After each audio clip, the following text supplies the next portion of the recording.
Hello, everyone. Welcome back to Unraveling Politics, a weekly political analysis show. We have two housekeeping things real quick. Firstly, my book is now available. The link is in the description if you are interested. And if you want to hear more about it, please check out the episode I released on August the 30th. And second, or July the 30th. And second, we are now in the final month of supporting Apple Podcasts and Spotify. On September the 7th, that support will become significantly reduced, but it will still be available on those platforms for 3 months. And I explained it a little bit more in that July 30th announcement if you are looking for more information. On to the news. So a lot has happened this week, as stuff has happened every week, and I cannot get into all of it, unfortunately. However, there is some important news.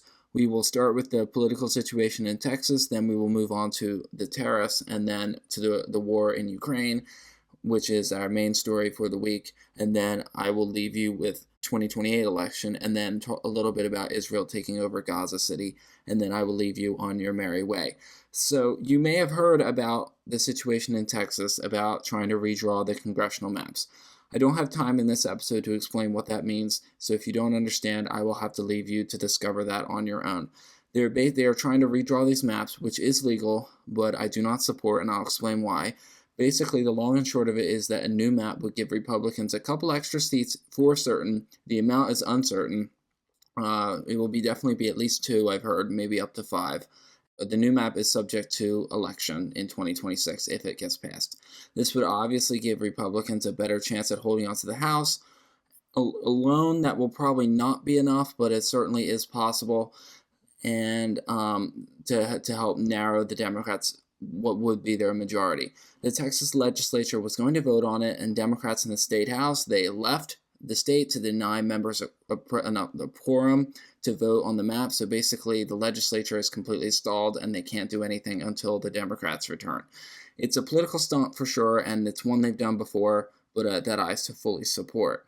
And I believe that if something is done wrong, even if you have to do something wrong that isn't as bad to stop the wrong thing from happening, then you're justified in your actions. So basically, the ends justify the means. So how have Republicans reacted? Well, not very good, and that's not a surprise. Greg Abbott, the governor of Texas, has issued arrest warrants, which are not enforced outside the state, so the warrants would mean nothing. And then Greg Abbott is asking the state Supreme Court to remove these people from office. Will that work? Probably not. We'll have to wait and see. There's not any legal precedent for it, so I don't think that will be happening. Texas Senator John Cornyn has said that he might use the FBI. President Trump suggested that as well, and apparently John Cornyn said the FBI will help. I don't know if he's just saying that or if that actually happened. I'll have to look into that. That would also be absolutely inappropriate. And meanwhile, Democrats are threatening to redistrict their own states like California, Illinois, to make seats more competitive. And basically, we could be left with a situation where there are almost 0 competitive seats left in the country. And if this theoretically escalated further and further, and that's not a good thing. If anything, we want more competitive seats, not less. If Democrats do this as well, I mean, take a look at states like Connecticut and Massachusetts. There's a reason they had no Republicans in Congress from those states. Maryland used to be really bad until a couple of years ago. Illinois is pretty bad. I think they only have 4 Republican representatives, and they have many districts that are not congruent. They're congruent, but they're not compact, which is really one thing. That your districts need to be contiguous, meaning there is no except unless there's a piece of the district that is physically separated by an ocean or a river, you need to have a district that is contiguous, and there also needs to have equal population. That is very important. Those 2 tend to be more respected, but the other 2 rules are not as well respected, and that would be it needs to be compact, which usually they're not, and then the other one is they really shouldn't be splitting up county lines, and that one is broken all the time. So while I don't like what's happening, this is not a surprise. I definitely think, I know Florida has established a redistricting commission. If they do that, if it's Texas and Florida and then California is unable to do it, there is a real danger that Democrats will not retake the House in 2026. That will certainly, I would put that possibility significantly high. But of course, that depends on how strong they are. They could be able to overcome it, but either way, they would be facing a narrow majority. Moving on to tariffs, they are now in full effect. Having risen to the highest levels in a century. Trump posted at midnight in all caps on August the 7th, Quote, "It's midnight. Billions of dollars in tariffs are now flowing into the United States of America," end quote. And of course, that is not actually happening. The tariffs are not generating extra money. They are just money coming in from companies. So it's basically just moving it from companies to the government. And then the companies were going to ask us for that money. So no, that's not actually happening. But anyway, new estimates say, speaking of which, that these tariffs are going to cost American families an additional $2,400 a year, which is certainly a lot of money. But at the same time, unlike an income tax, you can always choose not to buy something. So I do believe that tariffs are a better tax than an income tax. And I haven't looked into it, haven't thought much about it, but just thinking about it, I would prefer to have sky-high tariffs than an income tax, just based on that alone. But I don't know if we're actually going to get there. We probably never will. But that's just something I'm throwing out there. Unfortunately, these kinds of taxes, though, not income taxes, but tariffs and sales taxes, they tend to hit the poorest Americans the hardest. So as I teased last week, the president has said he will hit India with 50% tariffs, and 25% of that being a penalty for buying Russian oil. The executive order says, "I find that the government of India is currently directly or indirectly importing the Russian Federation oil." So that's going to be taking effect in the coming weeks, I think in about 2 weeks now. So I talked about this a little bit before, but the Treasury is raking in a lot of money from the tariffs. In July 2024, the Treasury brought in about $8.7 billion. That was under the Biden administration. In February 2025, we brought in about $8.9 billion. In March, it was $9.6, and in April, it surged to $17.4 when those 10% tariffs were going into effect, and now we're at 15. And then in May, it was $24 billion. In June, it was $28. In July, it went to $29.6. So tariff revenue has shot up more than threefold. The Trump administration has suggested doing two things with this money, either paying down the debt to offset the tax cuts that they passed earlier this summer, or sending tariff rebate checks to Americans. And my longtime listeners that know me well enough think they should know what I think we should do. So say it stays at $30 billion, which is definitely going to be an underestimate because tariffs are going to go higher.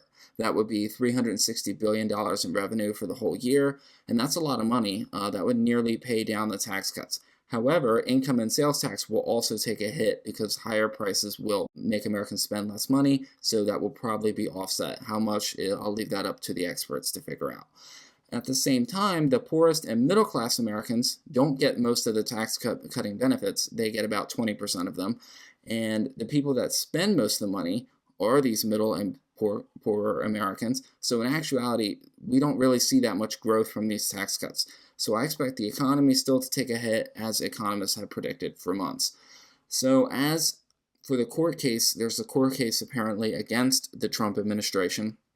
And I've not heard anything yet, but I doubt that the lower court ruling will mean anything. I believe that the lower court probably will strike down the tariffs again, and then the Supreme Court will intervene, and they will put a stay on it, as this court did with the even lower court's ruling, and then this will go to the Supreme Court. And wild prediction, I believe the Supreme Court will uphold these tariffs.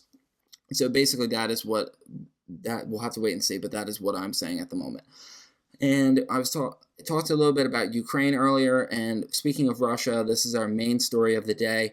President Trump has announced he will meet Russian President Putin. Biden met Putin back in 2021. I know Trump met with him in Helsinki, Finland. That was in 2018. And I believe President Trump met with Russian President Vladimir Putin in 2019, and I don't remember where that was, but I definitely know they met in 2018. So this is definitely going to be the first time that a U.S. president has met with a Russian dictator since Russia attacked Ukraine back in 2022. And that was over 3 years ago. So what do I expect from this meeting? Well, usually these kind of meetings are not good for actual negotiations. Instead, they're for show. So I don't actually expect very much to happen on the August 15th meeting, which is next week. Or actually, that's this week. And I have fairly low expectations of what will happen. He said further details will follow, and I guess we'll see what happens. Now, let me remind you of what then-candidate Trump said in March 2023 about this conflict. I will prevent, and very easily, World War III, very easily. Before I even arrive at the Oval Office, I will have the disastrous war between Russia and Ukraine settled. It will be settled quickly. Quickly. I will get the problem solved, and I will get it solved in rapid order, and it will take me no longer than one day. I know exactly what to say to each of them. I got along very well with them. So promises made, promises broken. We all knew that, including me on this show last year. As I said, this war ending on day one was not going to happen. However, we shouldn't let our politicians off the hook simply because they made outlandish promises that no one should have believed in the first place. Not a justification. Trump did suggest swapping of territory would be required, and I agree. However, this doesn't make a lot of sense because Ukraine has a very small sliver of Russia, and it's not really a permanent occupation, and they have no plans on occupying it after the war, unlike Russia. But the problem in Ukraine's constitution literally forbids giving away this territory. So unless they change their constitution, any kind of deal like that would be dead before it even begins. And getting peace in this region is going to be extremely difficult, and I've said this for over a year. If Trump is able to pull it off, I definitely think he deserves to win a Nobel Peace Prize. If Biden had done it, then Biden should have won a Nobel Peace Prize. And I'll put up a map of Ukraine right now that I found on WAPO for your reference. WAPO is the Washington Post. And so you can see Ukraine, Russia, Belarus, and Moldova. Ukraine wants to guarantee its own security, which is totally understandable. Any country needs to guarantee its own security, otherwise your country will not exist. However, Russia wants all of or most of Ukraine, either now or in the future. And I think the most realistic compromise is that Ukraine cedes land in eastern Ukraine, such as the Luhansk and Donetsk oblasts, and Ukraine has not really had control over these for years. There has been separatists in those regions that have been fighting the Ukrainian government for the last 10 years. And I would say that Crimea as well would also have to be ceded. And Crimea was an island, well, it's actually a peninsula, but it is basically an island. They're connected by narrow strips of land that really aren't wide or stable enough for a military to cross. And Russia has had Crimea for 10 years. There's a bridge that comes from Russia and it attaches to Crimea, the Kerch Bridge, but that goes into Russia and Ukraine is never going to cross that one. In fact, they've been trying to demolish it. So the remaining two oblasts are Kherson and Zaporizhia, so either they should be ceded or they should become demilitarized zones within Ukraine. So you might wonder, what does Ukraine get in all this? I mean, giving up a lot of your land, that would probably be 15% of their land. That would be a significant amount. And giving all of this is a lot. So in return, Ukraine would have to have its security 100% guaranteed, such as NATO membership. However, I think if Ukraine is guaranteed NATO membership, then that it might be a pill for both sides to swallow. It would also make both sides pretty angry, but you know that's the nature of compromise. Will Russia accept this? I don't think they would, but that's something they would have to test this out. Will Ukraine accept it? I think in exchange for peace, the government of Ukraine might, but the people of Ukraine might not. Will NATO members accept this kind of deal? I don't know, because there are a lot of pro-Russian member NATO states, such as Turkey and Hungary, and I think maybe Poland more recently. I'm not sure. NATO membership requires unanimous assent, so if any of the members disagree with, the plan gets sunk. And this is a theoretical plan that I've come up with. I also think that Ukraine should probably begin to develop a nuclear weapons program. The reason for this is Ukraine gave away their weapons back in the 1990s in exchange for a promise not to be invaded in the future, and look where we're at 30 years later.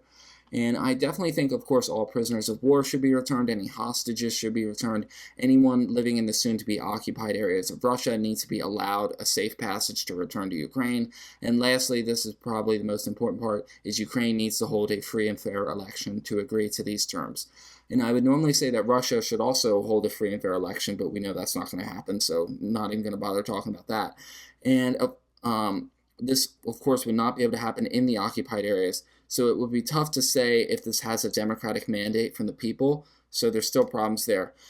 And I'm definitely not going to say that this is a perfect agreement, as I'll talk about in a little bit. This referendum would require the people to agree to these terms, and there would need to be EU and UN officials on the ground to ensure there is a fair and safe election.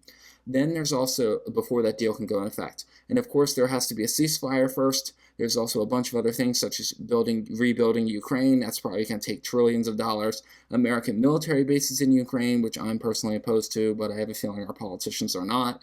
And then we have to think, will this actually happen? This deal? Probably not. International law is opposed to this kind of land grab, and there's a reason for that. This would set a powerful precedent that Russia or any other country can just invade a country, basically drag them to a stalemate, and then still gain concessions from it. And Russia seems to always want more land that it already holds, which is Luhansk, Donetsk, Crimea, and Zaporizhia and Kherson. They want more land than that, and there is a possibility if Ukraine is unable to guarantee its security, then they will invade again. And I think Trump would accept the deal that I outlined. I don't think former President Biden would have accepted the deal if he was still in office, and I don't think Kamala Harris would have accepted it either. And let's be honest, who wants to vote to give away a part of their country? And I think that the people of Ukraine would not agree to such a deal. European leaders, on the other hand, said they want a ceasefire first, and then before any territorial swaps, it must be agreed that they should be reciprocal, which, as I said, doesn't make a lot of sense because Ukraine doesn't have that much to give up anyway. But I guess that makes sense in principle. And if there are territorial concessions, there needs to be a security guarantee. So their plan mirrors the plan that I outlined to you, which I actually came up with. No one's going to believe me, but I came up with this before the European leaders released their plan. However, I believe mine goes a bit further, as I outlined. I know it's not perfect, but that's my take. And does anyone have anything better? If anyone has anything better, please let me know, because as of right now, I'm not necessarily seeing any other ways to end this war. Do I think peace will never happen? Not necessarily, but I don't see that happening in the near term. Lastly, I believe, as I said this before on this show, and I've really believed this since the beginning of last year, and I've suspected it long before then, that this war is going to be a stalemate. This war started off as about territory and land, and then it kind of really until the end of 2022. And then the last major move was that was when the Ukrainians rushed into Kherson. They took large amounts of land, and then they were trapped behind the river, and they were not able to take any more. And then Russia fortified its ranks, basically building a wall, and the front lines have basically stayed the same. And Russia's made small advances since then. And it's been 2 years, and not much has changed. If I showed you a map of back then, of August 2023, and now, you wouldn't be able to tell the difference, unless you were an expert. And I don't see anything on the battlefield changing much anytime soon, which is why this is increasingly turned into a war of attrition and a drone war. And in that case, Russia is going to win. They have more manpower, they have more supplies, and they have more weapons. Okay, looking to the future, this a little bit of a lighter topic. Hopefully this hasn't been too depressing. This isn't really news, but I thought it would be interesting. And on Tuesday, President Trump suggested that J.D. Vance would be probably favored for the 2028 Republican nomination, and suggested that Secretary of State Marco Rubio could team up with him on the potential ticket. Now, I don't want to take a left turn here right as we prepare to end the episode, but I do want to mention this ticket has several problems. It's not a surprise that he mentioned this ticket, because it's kind of the traditional Secretary of State, Vice President ticket. It's not that crazy. But this ticket does have several problems, as I said. First, J.D. Vance is not well known nationally. If he's going to be the nominee in 2028, he cannot make the same mistake that Kamala Harris made and hide for several years and then pop out in 2028 and then suddenly decide to run for president. That's not going to work. If he wants to run for president, he needs to start working on that now. And the problem with that is, if he starts shining now, he's going to outshine Trump. And Trump does not like to be outshined. We all know that. So I don't mean he should run for president now, but I think he needs to slowly build his public profile, which is going to be difficult. That's not going to be easy. Next, Marco Rubio needs to not get himself fired. And I'm serious about this, because Trump last term, in his first term, had 3 Secretary of States, 3 Defense Secretaries, 3 Attorney Generals, and 3 Homeland Security Secretaries, and 3 Chiefs of Staffs. So what I mean is, Trump has a habit of cycling through people pretty quickly. We haven't seen that so much this far, but we are only a few weeks into the term, and only a few months into the term.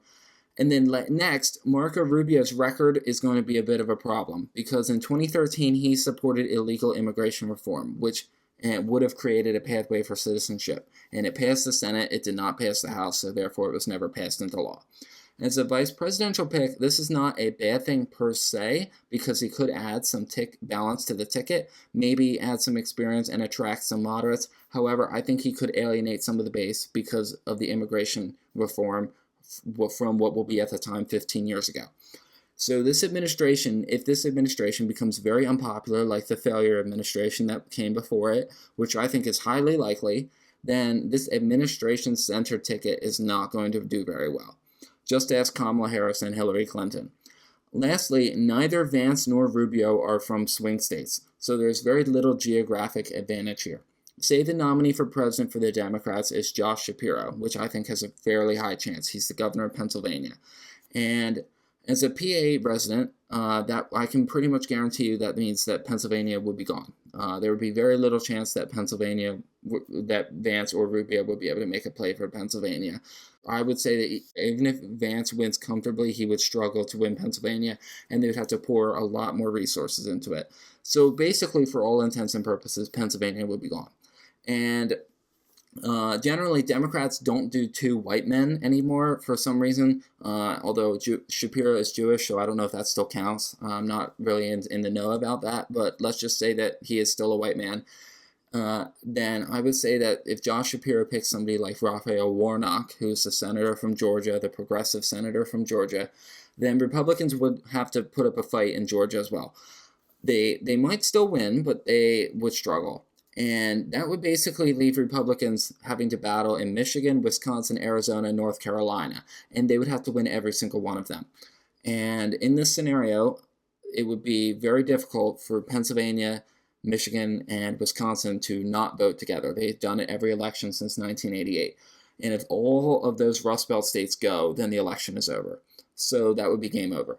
And so in the short, it's fairly simple. The Vance-Rubio ticket would be vulnerable to geographic defeat. And maybe Vance would appeal to the Midwest in 2028, but I kind of doubt he will. And I don't think he had much appeal in 2024. In fact, Vance usually makes things worse. Him being on the ticket only gave Trump a 2-point swing compared to 2020. And considering Ohio was his home state, and that Trump in 2020 didn't end up winning. So you think if Trump didn't win in 2020, so in 2024 he should be doing better in every state in theory, which he did in pretty much every state. So that extra 2 points would have come regardless of Vance. In fact, it could have been more. And I would argue that Vance actually dragged the ticket down. And if he ends up doing that nationally, game over. So why would Trump suggest a ticket? Well, there's two reasons, and both contradict each other. And maybe it's just Trump talking out of his ass. Who knows? Talking of Vance, he said, quote, "I also think we have incredible people, some on the stage right here. So it's too early, obviously, to talk about it, but certainly he's doing a great job." And that's the end of the quote. So maybe he genuinely sees Vance as the heir to Trump. But on the other hand, this ticket, as I said, would not be very balanced, would face a lot of challenges. And if the administration becomes unpopular, it's done, dead in the water. And maybe Trump would not care if they lost. And it doesn't seem like Trump cares a lot about popular opinion at the moment. So maybe Trump does not care if they lose. And it's no skin off his nose if Republicans fall in 2028, because he's going to be on his way out. He's not going to be on the ballot. And anyone who thinks that Trump is going to run in 2028, drop that. That's not happening. Lastly, as this is about Israel, Israel announced that it would be taking over Gaza City, leaving the future of 1 million Palestinians hanging in the balance. And while it isn't certain if the Israeli cabinet will approve of this, I imagine that they will. Europe is finally cutting some of the weapons off to Israel. They should have done it last year, but they're finally doing it. Maybe this will finally push Israel into stop destroying the lives of millions, of hundreds of thousands, if not millions of innocent people. And I've never supported Netanyahu, and I'm not going to start doing it now. Anyway, that is it for today. Thank you for tuning in. Very much appreciated. As always, please like and subscribe. I hate when people say like and subscribe before the video. Like, how do you know if you're going to like it before you've watched it? So if you liked it, please like, subscribe, share to your friends. As always, I hate asking for that, but I'll throw it in here. Next week, I will be away once again, but I will have a pre-recorded episode available for you that looks at the U.S. elections in the fall this year, and then a quick peek at the midterms, and hopefully you can check that out. If anything breaks in the next week, we will have to hear about that on August the 25th, which will be our next regularly scheduled episode. Lastly, as I said at the beginning, check out my book in the description. Thanks for tuning in, and have a good one. Bye-bye.